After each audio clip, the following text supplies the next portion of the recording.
So hey guys, my name is Suman and welcome back to my YouTube channel tech Bichar. তো আজকের এই ভিডিওতে আমরা দেখব কিভাবে আমরা কালি লিনাক্সে শুধুমাত্র টর সার্ভিস স্টার্ট করে ইন্টারনেটে অ্যানোনিমাসলি ব্রাউজ করতে পারি। তো চলো শুরু করা যাক।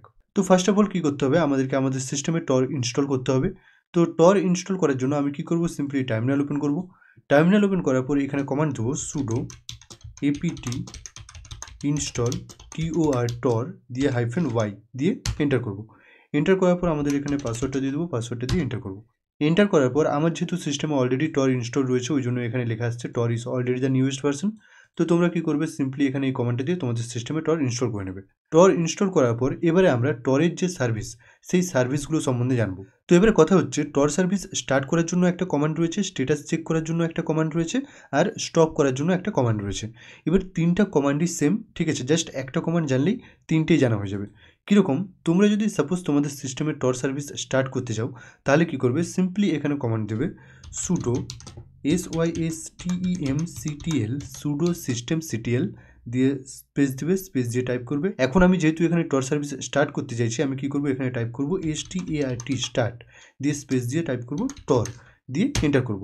এন্টার করলে দেখবে আমার এখানে টর সার্ভিস স্টার্ট হয়ে গেছে। তো চেক করার জন্য আমি কি করব, এখানে যে কমান্ডটা দেওয়া আছে সেটাই থাকবে, সুডো systemctl দিয়ে এখানে কি করব, এখানে যে স্টার্ট রয়েছে, স্টার্টের জায়গায় টাইপ করব স্ট্যাটাস স্ট্যাটাস দিয়ে স্পেস দেবো, স্পেস দিয়ে টাইপ করবো এখানে টর দিয়ে এন্টার করব। এন্টার করার পরে এখানে দেখবে টর সার্ভিস আমাদের অ্যাক্টিভ রয়েছে। তো এটা আমাদের গেল স্ট্যাটাস চেক করা। তো Ctrl+C প্রেস করে এখানে আমি ক্যান্সেল করে নেবো। ক্যান্সেল করার পর এবারে তোমরা যদি এখানে টর সার্ভিসটাকে স্টপ করতে চাও বা বন্ধ করতে চাও, তখন কি করবে, সিম্পলি এখানে যে কমান্ডটা দেওয়া আছে সেটাই থাকবে, শুধুমাত্র এখানে স্ট্যাটাসের জায়গায় টাইপ করবে stop স্টপ দিয়ে স্পেস দেবে, স্পেস দিয়ে টাইপ করবে টর দিয়ে এন্টার করবে। তো এখন দেখবে টর সার্ভিস স্টপ হয়ে গেছে। তো আবার যদি আমি একবার এখানে সুডো systemctl স্ট্যাটাস টর টাইপ করে যদি এন্টার করি, এখন দেখবে এখানে আমাদের যে সার্ভিসটা, টর সার্ভিসটা, সেটা এখন ইনঅ্যাক্টিভ রয়েছে বা ডেড রয়েছে, বা এখানে দেখবে ডিসেবল রয়েছে। তো এইভাবে তোমরা টর সার্ভিস স্টার্ট করতে পারবে, স্ট্যাটাস চেক করতে পারবে, তার সাথে তোমরা এখানে টর সার্ভিসকে স্টপও করতে পারবে। তো এবারে দেখো, আমরা যেহেতু অনলাইনে অ্যানোনিমাসলি ব্রাউজ করতে চাই, আমাদের প্রয়োজন একটা ব্রাউজার। তো সিম্পলি আমি এখানে যে ব্রাউজারটি ইউজ করবো সেটা হচ্ছে ফায়ারফক্স। এখানে কি করবে, সিম্পলি যে এখানে তিনটে লাইন আছে, লাইনে যাবে, ক্লিক করবে, ক্লিক করার পর এখানে সেটিংসে ক্লিক করবে। তো আমার শরীরটা একটু খারাপ, ঠিক আছে, যার জন্য গলাটা এরকম হয়তো মেবি লাগতে পারে, একটু খারাপ আছে, তো একটু অ্যাডজাস্ট করে নেবে, ঠিক আছে। তো এখানে সেটিংসে যাওয়ার পর কী করবে, এখানে যে ফাইন্ড সেটিংস রয়েছে এখানে ক্লিক করবে। ক্লিক করার পর এখানে সার্চ করবে নেটওয়ার্ক দিয়ে, এখানে যে নেটওয়ার্ক সেটিংস রয়েছে সেটিংসে ক্লিক করবে। সেটিংসে ক্লিক করার পর দেখবে আমাদের এখানে কানেকশন সেটিংস ওপেন হয়ে গেছে। তো এখানে প্রক্সি সেটিংস রয়েছে এটা। তো আমাদের এখন বাই ডিফল্ট সিলেক্ট করা আছে ইউজ সিস্টেম প্রক্সি সেটিংস। তো এটা হচ্ছে নর্মাল। এবারে আমরা যেহেতু এখানে টর সার্ভিস ইউজ করছি, তো আমরা কি করব, এখানে যে ম্যানুয়াল প্রক্সি কনফিগারেশন রয়েছে এটাকে সিলেক্ট করব। সিলেক্ট করার পর কিছুটা স্ক্রল ডাউন করে এখানে যে সক এস হোস্ট রয়েছে, এখানে কি করব, আমাদের একটা আইপি অ্যাড্রেস দিয়ে দেবো। লোকাল হোস্টের আইপি অ্যাড্রেসটা 127.0.0.1। এরপর এখানে যে পোর্ট রয়েছে, পোর্ট নাম্বারে দিয়ে দেবো 9050। এরপর এখানে যে সক এস V5 রয়েছে এটাকে সিলেক্ট করবে। তো আমার অলরেডি সিলেক্ট করা আছে। তো সিম্পলি কী করবো, এবারে এখানে ওকেতে ক্লিক করব।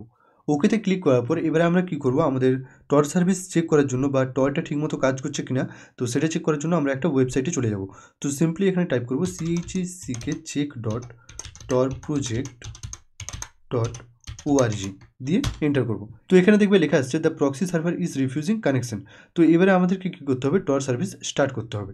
তো টর সার্ভিস স্টার্ট করার জন্য যে কমান্ডটা পড়েছিলাম, সুডো systemctl দিয়ে স্পেস দিবে, স্পেস দিয়ে টাইপ করবে স্টার্ট টর দিয়ে এন্টার করবে। তো টর সার্ভিস আমাদের স্টার্ট হয়ে গেছে। এবারে যদি আমরা এখানে পেজটাকে একবার রিলোড করি, তো এখানে দেখবে লেখা আসছে congratulation, this browser is configure to use Tor. ঠিক আছে, তো আমরা সাকসেসফুলি আমাদের ব্রাউজারটাকে টর নেটওয়ার্কের সাথে কানেক্ট করে নিয়েছি। তো এরপর আমরা কি করব, সিম্পলি একটা টেস্ট করে নেবো, ডিএনএস লিক টেস্ট করে নেবো। তো একটা ওয়েবসাইট রয়েছে dnsleak.com নামে, দিয়ে এন্টার করবো। এন্টার করলে দেখবে যে ওয়েবসাইটটা ওপেন হয়ে যাবে। তো এখানে আমাদের একটা স্ট্যান্ডার্ড টেস্ট পারফর্ম করে নেবো। তো টেস্টটা কমপ্লিট হওয়ার পর দেখবে এখানে কান্ট্রিগুলো তোমরা দেখতে পাবে, ফিনল্যান্ড রয়েছে, সুইডেন রয়েছে। তো এইভাবে তোমরা কালি লিনাক্সের টর সার্ভিস স্টার্ট করে আর নিজেদের ব্রাউজারটাকে হালকা কনফিগার করে ইন্টারনেটে অ্যানোনিমাসলি ব্রাউজ করতে পারবে। তো এই ভিডিওটা যদি হেল্পফুল মনে হয় অবশ্যই একটা লাইক করে দেবে, চ্যানেলে নতুন হলে চ্যানেলটা সাবস্ক্রাইব করে দেবে, আর তোমাদের যদি কোনো কোয়েশ্চেন থেকে থাকে অবশ্যই কমেন্ট করে জানাবে। তো এখানে আমি দুটো কথা তো বলতে ভুলেই গেছি। এক হচ্ছে তোমরা ব্রাউজারের ওই নেটওয়ার্ক সেটিংসে যাবে, যাওয়ার পর এখানে যে ম্যানুয়াল প্রক্সি কনফিগারেশন সিলেক্ট রয়েছে এটাকে চেঞ্জ করে ইউজ সিস্টেম প্রক্সি সেটিংস করে নেবে যখন তোমাদের কাজ হয়ে যাবে তারপর, ঠিক আছে? দিয়ে ওকেতে ক্লিক করলে নর্মাল যেরকম ব্রাউজার তোমাদের চলছিল সেরকম চলতে থাকবে। আর তার সাথে তোমরা কী করবে, তোমাদের সিস্টেমের টর সার্ভিসটাকে জাস্ট এখানে সুডো systemctl স্টপ টর টাইপ করে এন্টার করবে। এন্টার করলে তোমাদের সিস্টেমে টর সার্ভিস স্টপ হয়ে যাবে।